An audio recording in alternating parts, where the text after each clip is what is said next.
तो नमस्कार प्यारे विद्यार्थियों, कैसे हो सभी। तो चलिए आज हम पढ़ेंगे क्रिया के बारे में। तो उससे पहले तो आप सभी बच्चों को बता देना चाहता हूँ कि अब हमारी क्लासें हैं वो फिर से शुरू हो चुकी है। हमने बीच में कुछ दिन बंद कर दी थी तो लेकिन अब कोई दिक्कत नहीं है। अब दोबारा से फिर से हम सारा सिलेबस है वो भी करेंगे और सभी जो आपके एग्ज़ाम की तैयारी है वो भी करवाएंगे। कक्षा 6ठी क्लास से लेकर 12वीं क्लास तक के सभी बच्चों के लिए बेहतर से बेहतर पढ़ाने का प्रयास किया जाएगा और कोशिश करूँगा कि आपके लिए सभी विषयों की क्लास लेके आऊँ जल्द से जल्द। लेकिन आज जो हम करने वाले हैं वो है हिंदी व्याकरण में। हिंदी व्याकरण में हमारा टॉपिक रहेगा आज का क्रिया। ठीक है, हमने पहले पढ़े थे संज्ञा, हमने पढ़ लिया, सर्वनाम पढ़ लिए, संज्ञा सर्वनाम विशेषण हो चुकी हैं। आज हमारा टॉपिक है क्रिया। ठीक है, तो बच्चों हम आज इतने दिनों बाद मिल रहे हैं। सभी बच्चे कैसे हो कमेंट में ज़रूर बताना और क्लास कैसी लगी वो भी आप पूरी क्लास को देखने के बाद ज़रूर बताना कि कैसी लगी और आगे किस टॉपिक पे वीडियो जो आगे हैं वो आपकी किस विषय के ऊपर है या क्लास लेके आनी है। ठीक है ना, जैसे कि अभी आपका क्रिया ये तो आपके चलते रहेंगे। ठीक है, क्रिया के बाद में आपका कोई भी और टॉपिक है वो मैं करवाता रहूँगा, आपको कहने की ज़रूरत नहीं पड़ेगी। लेकिन इसके बाद में आप हैं जैसे जीके के अंदर कौन सा टॉपिक लेके आना है, रीजनिंग में कहाँ से शुरू करना है, ठीक है, ये आप बता देना। ये क्रिया आज हम कर रहे हैं, लेकिन आपको बता देना चाहता हूँ कि संज्ञा हमने पढ़ी। संज्ञा के अंदर हमने संज्ञा के बारे में और संज्ञा के भेदों के बारे में चर्चा की, सर्वनाम के बारे में पढ़ा। एक दिन अलग से इसकी मैं संज्ञा सर्वनाम और विशेषण तीनों की रिवीजन क्लास लेके आऊँगा। ठीक है, उसमें आपको फटाफट से बताया जाएगा, लेकिन उसमें कुछ लिखाया नहीं जाएगा। ठीक, आपको समझना है। और उसके बाद में हमारी क्लास होगी वो होगी, उसके अंदर हम पढ़ेंगे कि जैसे कि उन प्रश्नों को हल करेंगे। ठीक है, प्रश्नों को हल करेंगे ताकि प्रश्न हल करने से ज़्यादा समझ में आएगा। तो चलिए हम शुरू करते हैं आज क्रिया के बारे में। क्रिया का मतलब क्या होता है? ठीक है, क्रिया यानी कहते किसी काम का करना या होना पाए जो उसे क्रिया कहते हैं। जो कार्य हमारे मौजूदगी में हो रहा है, जो कार्य हमारी गैर मौजूदगी में हो रहा है, वो सब क्या है? क्रिया है। ठीक है, हम आज पढ़ेंगे क्रिया के बारे में। तो सबसे पहले देखिए क्रिया कहते किसे हैं। क्रिया की परिभाषा, मैंने क्रिया की 2 परिभाषाएं लिखी, जो आपको अच्छी लगे वो याद कर लेना। ठीक, मेरे हिसाब से दोनों ही बेटर है, आपको दोनों ही कर लेनी चाहिए। ठीक है, देखिए परिभाषा क्या है? किसी कार्य का करने, यानी इसकी परिभाषा क्या है? देखिए, किसी कार्य के करने या होने का बोध हो, किसी कार्य के करने या होने का बोध कराने वाले शब्द को क्या कहते हैं? क्रिया कहते हैं बच्चों। यानी इसमें देखिए किसी कार्य के करने या होने का बोध कराने वाले शब्द क्या कहलाते हैं? क्रिया कहलाते हैं। अर्थात मूल धातु के साथ में ना प्रत्यय लगने से, जैसे इस यहाँ पे देखिए पठ धातु है, इसके साथ में ना प्रत्यय लगा तो क्या बन गया आपका? पढ़ना। और लिख के साथ में ना प्रत्यय लगने से आपका क्या बन गया? लिखना। ठीक है, इसी प्रकार से यानी किसी भी शब्द के लास्ट में हम प्रत्यय जोड़ देते हैं तो वो क्या बन जाता है? क्रिया बन जाता है। पढ़ना, लिखना, सोना, खाना पीना, ये सब क्या है? क्रिया ही तो है। ठीक है, तो अब आगे हम बात कर लेते हैं क्रिया के भेदों की। क्रिया के कितने भेद होते हैं? क्रिया के भेद होते हैं बच्चों 3। ठीक है, क्रिया के कितने भेद होते हैं? 3 भेद होते हैं। पहला कौन सा होता है आपका? पहला होता है कर्म के आधार पर क्रिया, दूसरा होता है प्रयोग या रचना के आधार पर क्रिया, और तीसरा आपका होता है काल के आधार पर क्रिया। ठीक है, यानी पहला हो गया कर्म के आधार पर क्रिया, दूसरा प्रयोग या रचना के आधार पर क्रिया, और तीसरा हो गया काल के आधार पर क्रिया। हम सभी इसके भेदों को एक एक करके आसानी से समझेंगे। ठीक, हमारी जो क्लास है वो ज़्यादा लंबी नहीं होगी, आपको मैंने पहले ही बताया था। हमारी क्लास लास्ट कितनी होगी? 10 से 15 मिनट की। ठीक है, ज़्यादा लंबी क्लास नहीं लेंगे, हम पार्टों में डिवाइड करें। जितने हमारी क्रिया के कितने भी पार्ट हो, यानी क्रिया के कितने भी भाग हो, हम उनको एक एक करके समझेंगे। ठीक है, ये हमारा भाग है पहला। ठीक है, क्रिया का पहला भाग है, इसको ध्यान से समझना है। इसके बाद में देखिए, अब देखिए पहला है कर्म के आधार पर क्रिया। इसके होते हैं 2 भेद। पहला कौन सा होता है? पहला तो हो गया अकर्मक क्रिया और दूसरा हो गया सकर्मक क्रिया। ठीक है, सबसे पहले तो हम इनको समझेंगे बड़े ध्यान से। ठीक है, अकर्मक क्रिया किसे कहते हैं और सकर्मक क्रिया किसे कहते हैं। फिर अब देखिए सकर्मक क्रिया के भी 2 भेद होते हैं। एक तो होता है अकर्मक क्रिया और एक होता है द्विकर्मक क्रिया, या इसको हम बोल सकते हैं बहुकर्मक क्रिया। ठीक है, इन दोनों को भी हमें समझना है। उसके बाद में देखिए प्रयोग या रचना के आधार पर क्रिया, इसके भी भेद होते हैं 7-8। ठीक है, पहला हो गया सामान्य क्रिया, दूसरा संयुक्त क्रिया, तीसरा हो गया पूर्वकालिक क्रिया और चौथा हो गया प्रेरणार्थक क्रिया। पांचवा आपका है नाम धातु क्रिया, छठा है कृदंत क्रिया और सातवां है सजातीय क्रिया और आठवां आपका हो गया सहायक क्रिया। ठीक है, यानी पहला कर्म के आधार पर क्रिया, दूसरा प्रयोग या रचना के आधार पर क्रिया और तीसरा आपका हो जाएगा काल के आधार पर क्रिया।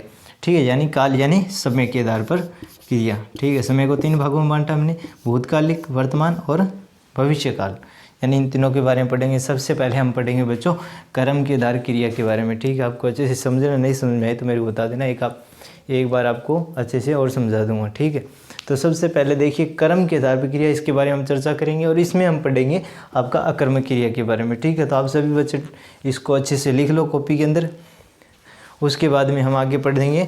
इसमें आपका हो जाएगा अकर्मक क्रिया के बारे में हम जानेंगे। ठीक है, अकर्मक क्रिया सबसे पहले आपको टॉपिक लगाना है कर्म के आधार पर क्रिया। आप एक बार इसको लिख लीजिए, मैं साइड में हो जाता हूँ। इसको लिखने के बाद में आपको टॉपिक लगाना है कर्म के आधार पर क्रिया, इसके अंदर हम पढ़ेंगे अकर्मक क्रिया के बारे में। ठीक है, तो आप इसको लिखो फटाफट से। तो चलिए प्यारे विद्यार्थियों, देखिए अब हमारा सबसे पहले है वो है कर्म के आधार पर क्रिया। ठीक है, हमारा पहला बैच था कर्म के आधार पर क्रिया। इस कर्म के आधार पर क्रिया, इसमें सबसे पहला आपका होगा अकर्मक क्रिया। कौन सा है? अकर्मक क्रिया। अकर्मक क्रिया की परिभाषा देखिए।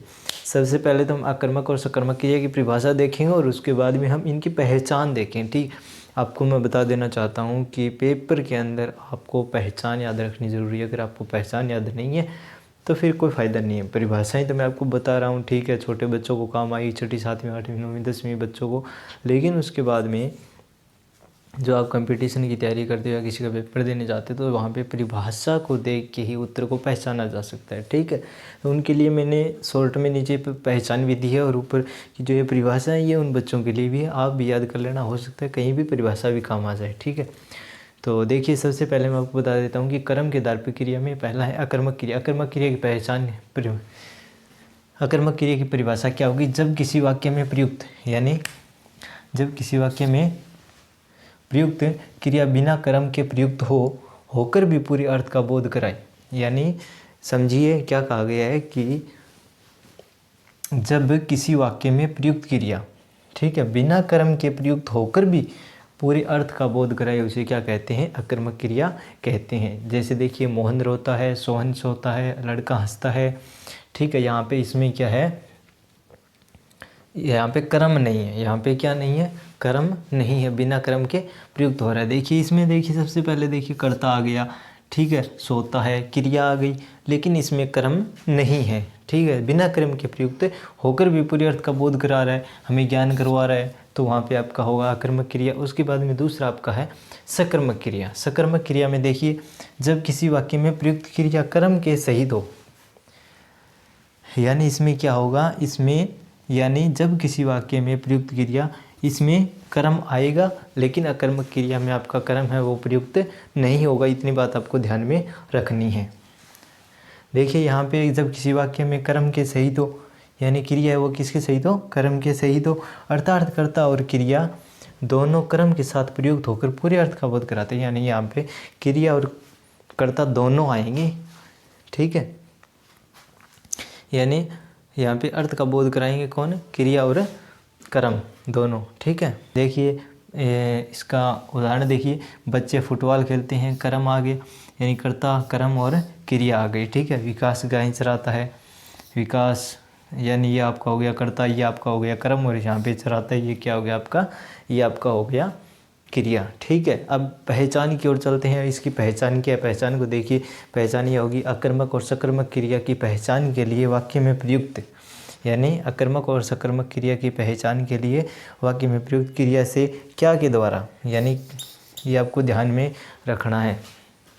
यानी फिर से देखिए एक बार कि अकर्मक और सकर्मक क्रिया की पहचान के लिए वाक्य में प्रयुक्त क्रिया से क्या के द्वारा प्रश्न किया जाता है। यदि क्या का उत्तर मिले लेकिन कर्ता को छोड़कर मिले तो वह क्रिया आपकी कौन सी होगी? सकर्मक क्रिया होगी प्यारे बच्चों। यानी एक बार फिर से देखिए कि अकर्मक और सकर्मक क्रिया की पहचान के लिए किसी वाक्य में प्रयुक्त क्रिया से क्या के द्वारा प्रश्न किया जाता है, और आप प्रश्न करते हो अगर उसका क्या का उत्तर आपको किसको छोड़कर मिले। यदि क्या का उत्तर मिले, क्या का उत्तर तो हमें मिल जाता है, लेकिन कर्ता को छोड़कर मिले, तो उसमें कौन सा होगा आपका सकर्मक क्रिया होगा। ठीक है, अब देखिए यहाँ पे मैंने लिखा है बच्चे फुटबॉल खेलते हैं, बच्चे फुटबॉल खेलते हैं। इसमें देखिए क्रिया क्या है, खेलते हैं, क्या खेलते हैं, फुटबॉल खेलते हैं।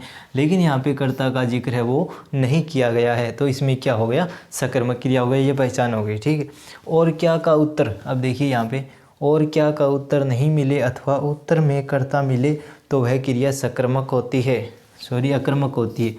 वह क्रिया आपकी कौन सी होगी, अकर्मक क्रिया होगी। यानी इसमें क्या है, और क्या का उत्तर नहीं मिले अथवा उत्तर में कर्ता मिले तो क्रिया क्या होगी आपकी, अकर्मक क्रिया होती है। ठीक है,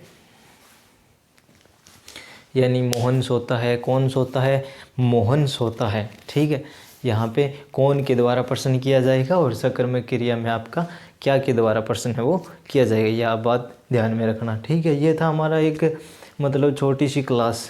ठीक है, मैंने आपको पहले ही बताया था ज़्यादा लंबी क्लास हमारी नहीं होगी। ठीक है, ये आपका पहली क्लास है, इसमें मतलब आपकी जो नॉर्मल आपका मैंने आपको क्रिया की परिभाषा बता दी और इसमें कर्म के आधार पर क्रिया की अकर्मक और सकर्मक क्रिया की मैंने परिभाषाएं आपको बता दी और पहचान भी आपको मैंने बता दिया। लेकिन अगली क्लास जो हमारी होगी, यानी इससे हमारी दूसरी क्लास होगी पार्ट 2, वो क्लास हमारी इसमें सकर्मक क्रिया के एककर्मक क्रिया और द्विकर्मक या बहुकर्मक क्रिया के भेदों के बारे में होगी और आगे हम कंटिन्यू क्लास को करेंगे। ठीक है, तो चलिए आज के लिए इतना ही, मिलते हैं अगली क्लास में, तब तक के लिए जय हिंद जय भारत।